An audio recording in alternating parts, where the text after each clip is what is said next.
Midrange Hunter, Beast Hunter specifically. It's a deck I've played before, but somebody asked me if I had played it and if I wanted to play it for like a whole week kind of thing, and I decided that it is actually probably a good idea because it's a very, very popular deck right now, or at least it's growing in popularity, and it's not as popular or hated on as some of the other Hunter decks right now, but it's still pretty solid. So we'll see where that goes. Hope you guys enjoy. So sit back, relax, and enjoy the show.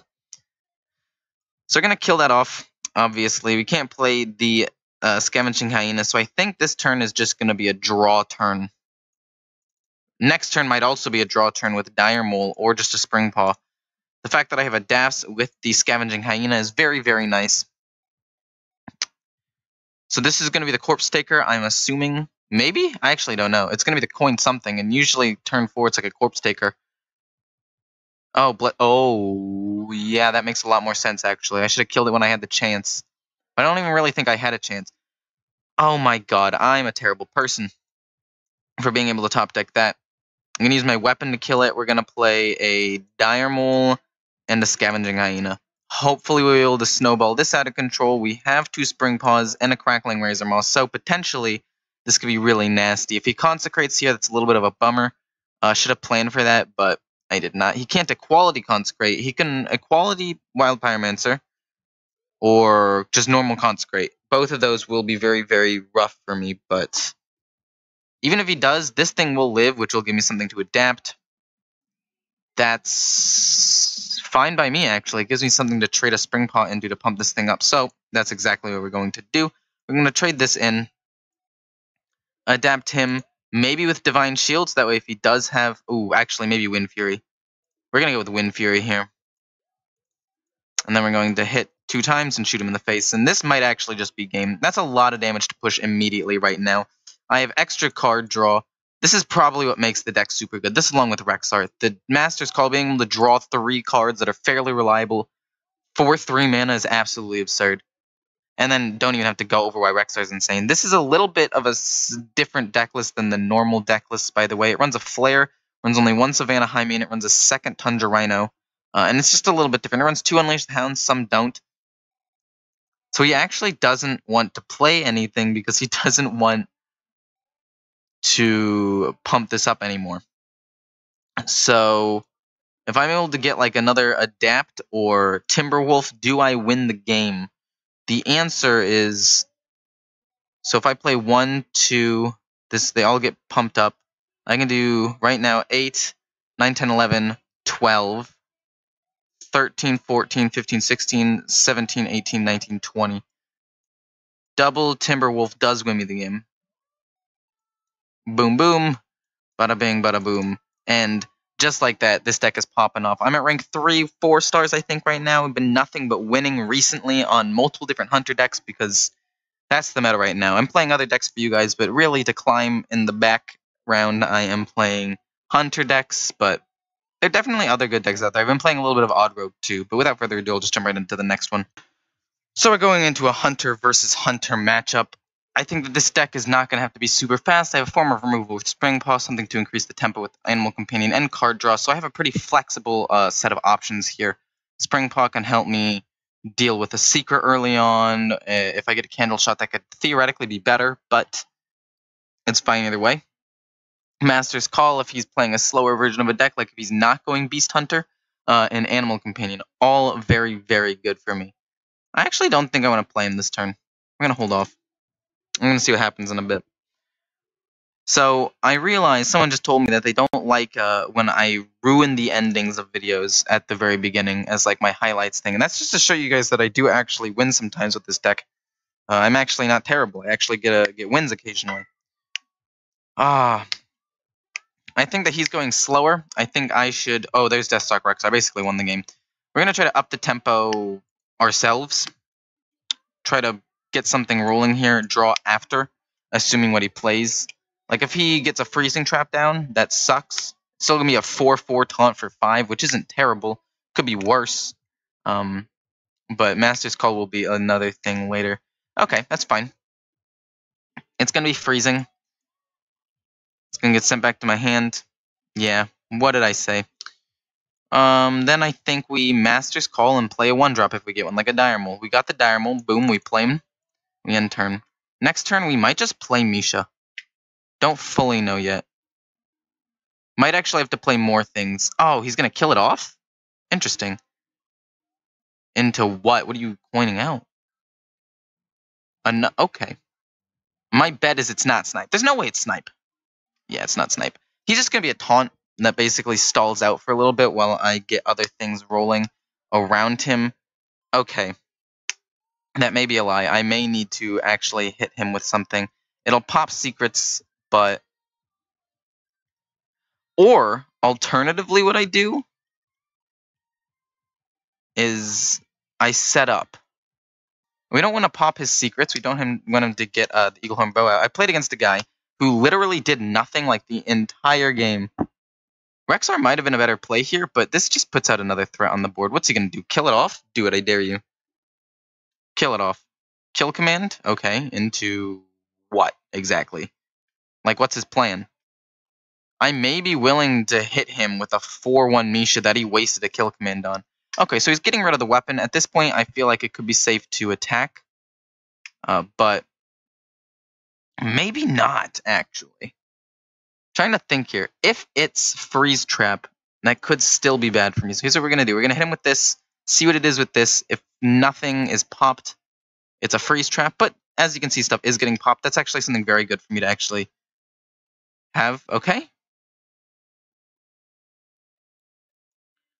So at this point, we know that it's not explosive. So play this. Adapt him with probably like health, ideally. Or Death Rattle. This was a terrible decision. I don't know what I was thinking. Wind Fury? No. Can't be targeted. That's the most effective way to keep him alive. Let's do this. We already have our win conditions. We just need to get something else here. Oh, this is terrible. Because, like, on the one hand, this is actually a huge win condition. On the other, this gives me a ton of things. So I'm going to go with give me a ton of things here. And just end my turn. I don't want to use that right now because it's probably a freeze trap. That's what I'm assuming.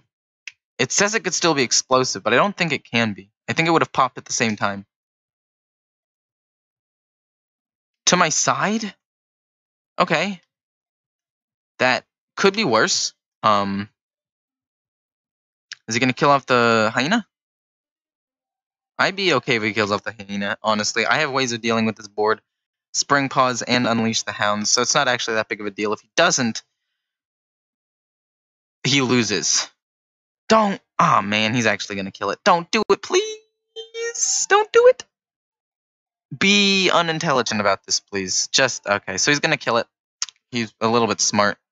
He did that, so now I know that if I hit with this, it's going to get freezing trapped. But this is the one I want to get freezing trapped. Send it back to my hand. I don't really care about that too much. We have Flanking Strike, and to hit him with that, hit him with a... Do we want to hit him with that, or do we want to adapt him first? I think we're going to adapt him. If we can get Attack or like Wind Fury or something, beautiful. Go in face for 9 damage. Haven't used Rexxar yet because there's really been no need. He's really like to pull me into the late game, but right now I'm still in the mid game with a lot of options to continue to go face. So there's no reason to actually play him. We still have card draw. We have many forms of removal. We have some charge. We have extra damage. We've got it all. We could not be in a better position. That's not true. We could have won, but other than that, we could not be in a better position. If he has Rexxar, that's a little bit of a bummer. Okay, so he's willing to take 9 damage. And then that's going to be explosive, I'm assuming. So I think I still win. Yeah. Even if it was explosive, the 3-3 would win, and then I just hero power him. So it's game over for him. Almost rank 2. My plan is to get to Legend, and I might get to Legend this week. So by the end of this, you'll probably see me in Legend or like close to it. Definitely by next week, I will at least be in Legend for a week for you guys to see excellent gameplay. Ooh, this is my first rank 2 player. Oh my goodness, this is beautiful. Absolutely beautiful. I love it. Into this matchup, keeping Candle Shot because it's good into pretty much every Paladin matchup with 1 health is really good. Keeping Flanking Strike as a form of removal as well is pretty good as well. If I have a 1-drop or like a 2-drop or something to play that I can adapt with, I'd love to use that on it. But unfortunately, I don't know if that's going to be the case. So Candle Shot, hit this, and turn. Next turn, I'm pretty sure I don't play the Razor Maw. I don't want to play the Razor Maw into a position where I can't actually use its ability to adapt anything. That's really bad. One of them's got to be Taunt Divine Shield. However, I could just play him as a thing that he's going to have to deal with. No, we'll just shoot him. We'll save him in my hand. He's actually really, really useful. It's just like his ability alone is super duper useful, so we want to hold on to him. So, he is going to go OTK. What I need to do is somehow kill him before he's able to get to the OTK of it. At least that's what I'm assuming he's going. I forget which one runs Novice Engineer. It's a combo. I don't know if it's the Death Knight version. I don't think it's the Death Knight version. Oh, well, now I actually have no clue. It's probably a heal version into... I think it's Death Knight. Darn, I actually don't fully know. We'll Flare to draw a card. There's nothing really to use it for. Trekking, I guess? See what we get here? Oof. Okay, actually, Double Crackling Razor Maw is really, really strong. Timberwolf was the next best choice there, in my opinion, because if I summoned a ton of Unleashed Hounds, they'd all be 2/2s. But, unfortunately, I did not get to use it. That also cycles through my deck, so it's actually not even a bad thing to have, just in general.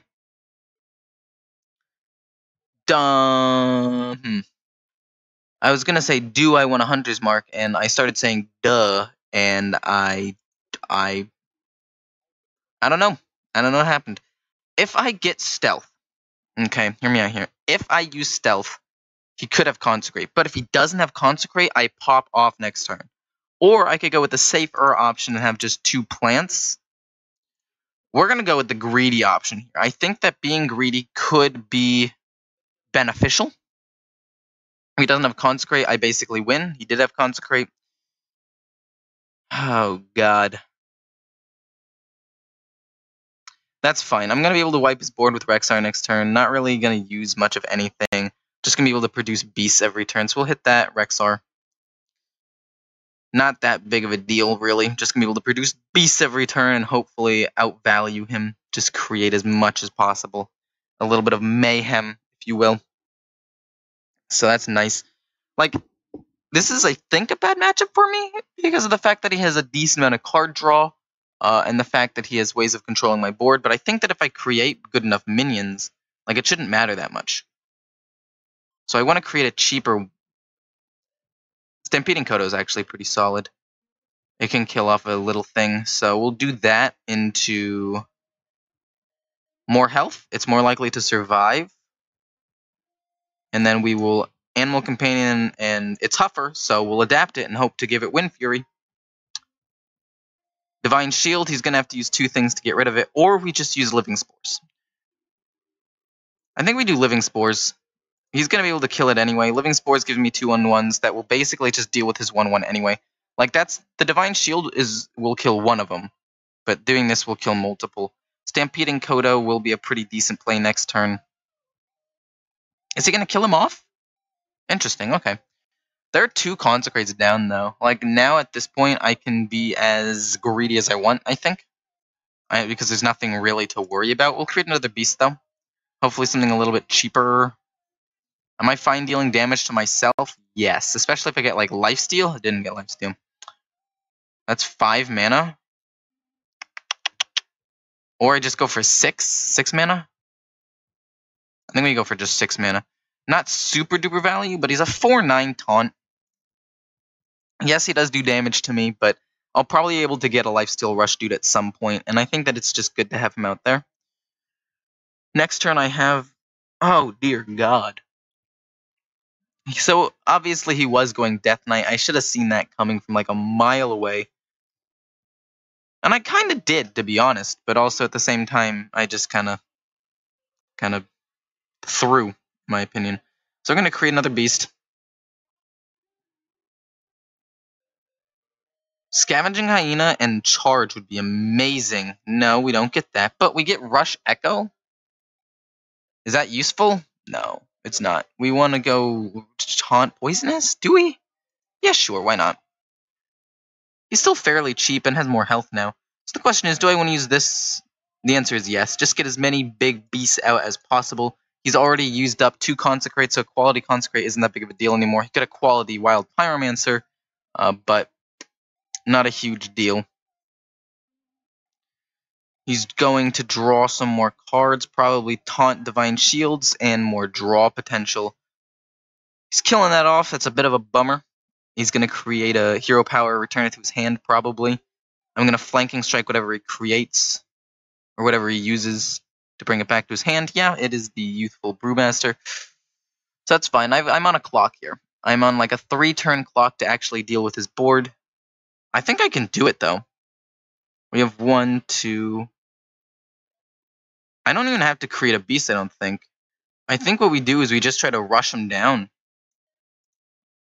Oof, okay. Well, Leoke was not the optimal one to get, considering the fact that I was going to trade those 2 1/1s in anyway, but he's still pretty good to get.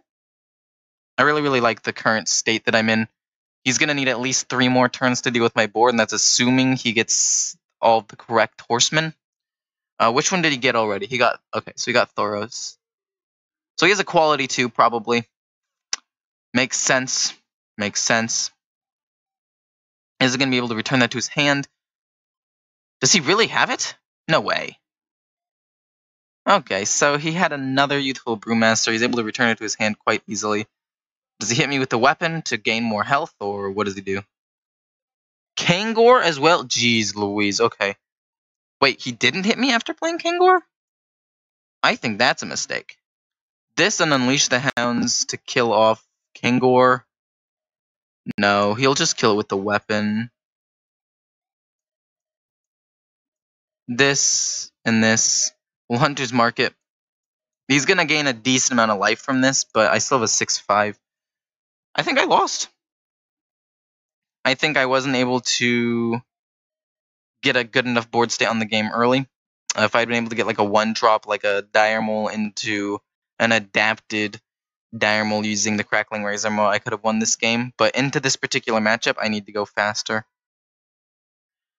Okay, so he did get the same one, which is good for me. I'm going to have to figure out a way to deal with his board, though. True Silver Champion, that's fine. We have the Zombies. We'll trade that into that. We'll create another beast as well. I've used both of my Unleash the Hounds now. Vicious Fledgling, though, is pretty solid. Hopefully something cheap to go along with him. We'll go with a 2/7. We'll make him enormous. Yep, that's what we're going to do. Then we're going to hit this into that, kill it off, and end turn. These zombies that I'm making are a little bit large in nature, but that's fine. Please get unlucky again. Oh, he didn't get unlucky. Is he going to return it to his hand? Oh, okay, so now I do lose the game. Because he's going to play all 3 and then kill me off. So I've got to get some kind of miracle here to not lose the game. It does not look like I'm going to get that miracle. Ultimately, we're going to lose. We're going to play this here. Yes, technically we lost the game. That's a well played. He's going to play all 3 and then Hero Power and win the game. Yeah, a little bit of a rough one, but it's fine. Still won the first 2 pretty handily. Never really that worried. This one definitely could have gone better if I'd had a little bit of a better start right on the beginning of the game. But unfortunately, sometimes you just lose. And there I go. I do kind of like the animation, though. It's definitely a different animation than when I normally lose. This is my first rank 2 player, though. I did lose, but it's fine. I've gone net positive on the day. Hope you guys enjoyed this Beast Hunter deck. At least I'm not playing like the total degenerate Hunter decks. And I'm open to suggestions for next week as well, because I have nothing really planned. I might do Combo Priest, but it's it's iffy. So whatever you guys want, just feel free to tell me in the comments, and I'll try to see if I can play that deck. See ya.